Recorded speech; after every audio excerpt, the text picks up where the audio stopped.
2022 é um ano da gente alimentar os nossos milagres. Em 2022, irmão, pega essa chave, anota isso, medita nisso. Ou você vai viver a sua fé, ou você vai viver os seus medos. Eu lembro de uma analogia que eu fiz algum tempo atrás sobre a tocha olímpica. É interessante porque a tocha olímpica, eu acho que ela talvez seja um dos símbolos que mais tem a ver com aquilo que a gente como igreja carrega. Em algum momento uma chama foi acesa e de tempos em tempos, de geração em geração, homens se esforçam para não deixar ela apagar. Então tem toda uma estrutura em torno daquilo para que a chama original ela seja transportada de mão em mão. Então você vê, por exemplo, na época da Olimpíada, é um evento que mobiliza milhares de pessoas. Pessoas vão passeando junto com a tocha ao longo das nações. Ela percorre todos os continentes, ela passa por várias cidades.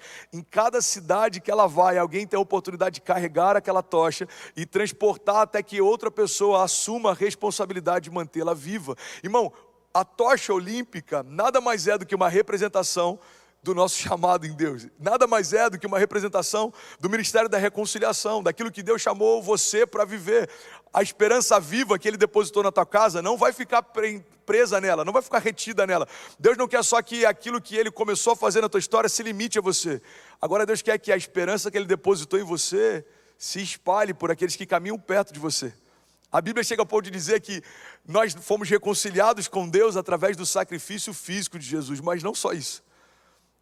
Nós não só recebemos o ministério da reconciliação, nós não só fomos reconciliados com Deus, como agora todas as vezes que a gente abre a nossa boca, é como se o próprio Deus falasse através de nós. E essa é a minha oração nessa noite, irmão. Para que cada palavra que eu libere seja como música no coração de quem ouve. Para que cada passagem dessa que está sendo liberada seja como uma flecha no teu coração.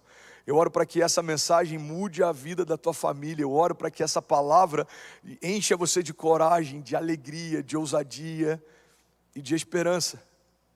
Porque 2022 vai ter seus gigantes. Ele vai ter algumas tempestades. A gente vai enfrentar alguns desertos. Mas se a gente parar para lembrar como foi 2018, 2015, 2010... a gente vai perceber que os gigantes só mudaram de nome. Eles sempre estiveram lá. Os ladrões de alegria sempre estiveram lá. As notícias ruins sempre estiveram lá. E você percebe que a gente consegue, em vários momentos, perceber a presença dos gigantes, mas nem em todos os momentos a gente consegue perceber a presença de Deus nos guardando deles. Tem gente que quando está enfrentando um momento de crise questiona: Deus, por que você se esqueceu de mim? Você consegue perceber a presença de um gigante, mas você consegue negligenciar a presença de um Deus vivo dentro de você. Irmão, Deus está dizendo para alguns de nós nessa noite: filho, o fato de gigantes se levantarem não significa que eu me esqueci de você. Eu sempre estive lá. Eu não me esqueci de você, eu não desisti de você. Você que está entrando ao vivo agora, seja bem-vindo à Lagoinha Miami. E a gente está numa noite épica em que a gente vai falar sobre esperança do início ao fim desse culto. Eu sei que está bem diferente toda a dinâmica, mas eu tenho certeza que algo em você vai mudar a partir dessa palavra. Romanos 15:13 diz o seguinte: que o Deus da esperança os encha de toda alegria e paz por sua confiança nele, para que vocês transbordem de esperança pelo poder do Espírito Santo. Hebreus 10:23 diz: apeguemo-nos com firmeza à esperança que professamos, pois aquele que prometeu é fiel. Irmão, a esperança é como uma faísca que você joga numa palha seca. A esperança é como um pilar de inflamação. Hoje pela manhã eu recebi um amigo aqui, o PPR, e eu já falei sobre isso em alguma mensagem. Eu lembro que a gente estava uma vez jantando e o PPR já foi policial. E ele falou: mano, quando a gente está lá no batalhão, quando a gente está num treinamento de contenção, de grandes manifestações, tem uma coisa que a gente aprende. Quando tem uma grande manifestação, quando tem muita gente inflamada, protesto, pessoas quebrando alguma coisa, tacando fogo em carro, enfim. A gente precisa, em primeiro lugar, identificar quais são os pilares de inflamação. Todo grande movimento tem pilares de inflamação. E os pilares de inflamação são as pessoas que elas lideram aquele movimento. Elas dão uma palavra e toda a multidão se move a partir daquilo. Elas dão uma direção e toda a multidão se move a partir daquilo. E ele falou: a primeira coisa que você precisa fazer para parar um movimento é identificar os pilares de inflamação. E na hora que ele falou aquilo, cara, eu lembro como se fosse hoje, aquilo abriu a minha mente. Eu falei: uau, é exatamente assim que o inferno trabalha. Ele percebe quem carrega uma esperança viva e tenta calar antes que as pessoas ao seu redor comecem a ser inspiradas por ele. É por isso que o inferno sempre tenta cessar uma revolução antes dela começar. É por isso que o inferno sempre vai tentar desencorajar você antes de você se lançar no novo.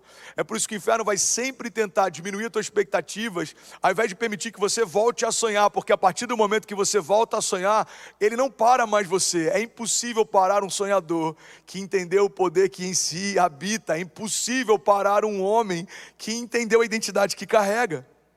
Por isso que o inferno vai sempre tentar parar uma revolução antes dela nascer. O inferno tentou abortar Moisés antes dele se levantar. O inferno tentou abortar José antes dele governar. O inferno tentou abortar Jesus antes dele ser revelado. Os magos enviados para celebrar o Messias. Quando eles retornam, Herodes pergunta: aonde ele está? E por não saber onde estava, manda matar todos os meninos até 2 anos de idade.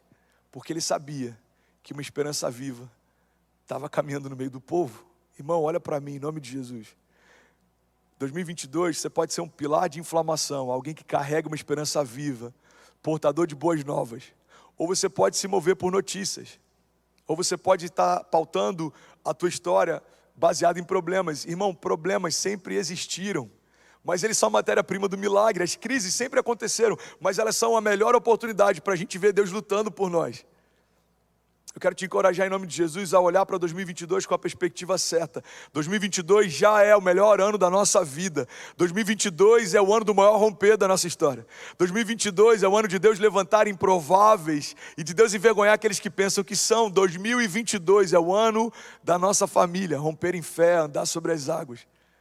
2022 vai ser exatamente como você crê que ele é e como você declara que ele é.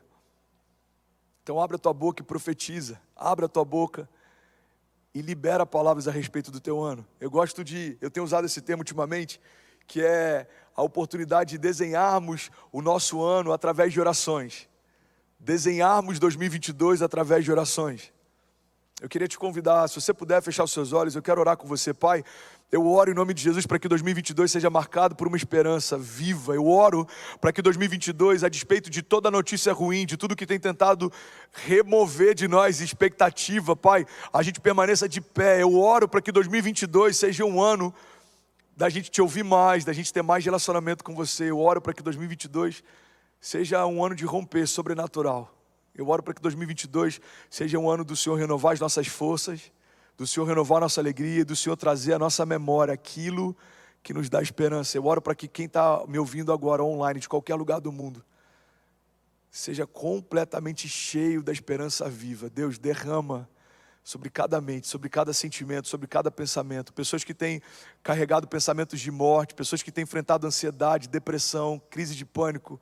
Eu oro em nome de Jesus para que a palavra que está fluindo aqui essa noite sejam como águas correntes.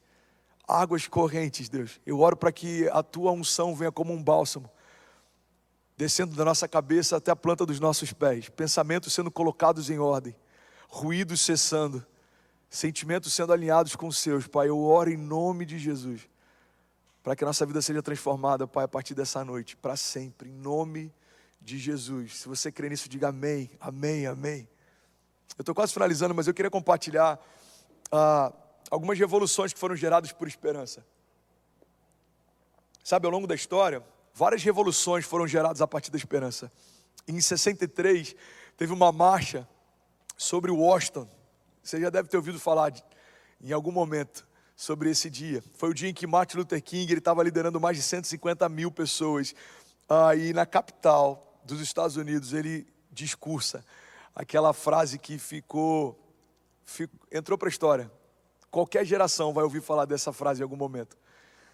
Ele está com 150 mil pessoas e ele fala: I have a dream. Eu tenho um sonho. Sabe, essa marcha para Washington, ela era movida por esperança. Em 89, tem um protesto na Praça da Paz Celestial. Você já deve ter visto um vídeo em algum momento daquele homem que enfrentou os tanques de guerra. Ele para na frente de um tanque, o tanque precisa parar, porque alguém decidiu enfrentar aquilo que ele entendia como sendo errado. A gente vê a queda do Muro de Berlim em 89, a gente vê o fim do apartheid em 91, segregação racial na África do Sul, a gente vê a Primavera Árabe agora em 2011, e eu quero que você entenda que existe uma revolução sendo gerada por esperança acontecendo exatamente agora. em Miami, num bairro chamado Little Haiti, um pastor brasileiro pregando em português, está tocando milhares de famílias ao redor das nações. No ano do Covid, a nossa marca foi o número de milagres de cura. No ano da incerteza, uma das coisas que a gente mais foi marcado foi em poder ser um canal de esperança para quem estava confuso. Quando parecia que tudo estava desabando, Deus deu a oportunidade da gente, mesmo tão pequeno, num bairro tão distante, num lugar tão improvável, ser levantado como um farol na vida de milhares de pessoas. Eu quero que você entenda, irmão, que a todo tempo existem revoluções acontecendo a partir da esperança. Talvez você é a única pessoa que acredita em Jesus na tua casa. Eu quero te lembrar que isso não é um problema, isso é uma oportunidade. Você vai poder declarar no final desse ano: eu e toda a minha casa serviremos ao Senhor. Talvez você está vivendo uma crise financeira e é uma excelente oportunidade de você experimentar em 2022 o Deus que provê, Jeová Jireh.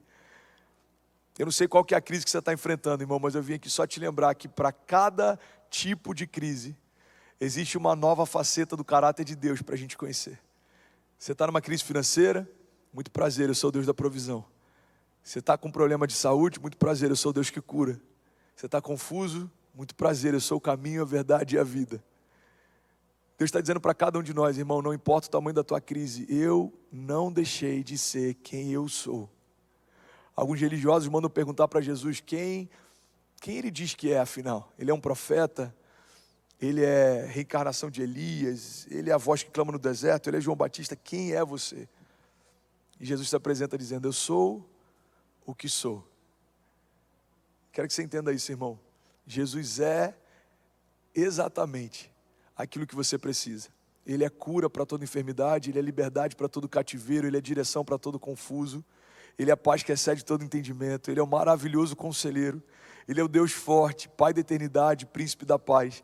Ele é o Senhor dos exércitos, Ele é o princípio e o fim da nossa história. Irmão, guarda isso em nome de Jesus. Não existe nenhuma crise que você enfrente hoje que seja maior do que o poder de Deus que em você habita. A palavra chega ao ponto de dizer que maior é o que está em nós do que tudo aquilo que se levanta ao nosso redor. Romanos 5,5 diz que a esperança não nos decepciona, porque Deus derramou o seu amor nos nossos corações por meio do Espírito Santo que Ele nos concedeu. Salmos 39, o salmista mais uma vez se pergunta: agora, Senhor, que hei de esperar? E no versículo seguinte ele responde: a minha esperança está em Ti. E aí, tudo bem? Você acabou agora de assistir um vídeo. Se você ainda não está inscrito, já se inscreve também no nosso canal, ativa esse sininho aqui embaixo de notificação e toda vez que eu fizer uma live ou estiver transmitindo uma mensagem ao vivo, você vai ser um dos primeiros a saber. Mas eu deixei mais 2 indicações aqui que eu espero que façam muito sentido para você. Então já aproveita e clica para assistir a próxima mensagem, beleza? Seja bem-vindo ao time de incendiários e eu espero de verdade que essas mensagens mudem a sua vida como elas têm mudado a minha também. Até a próxima. Valeu!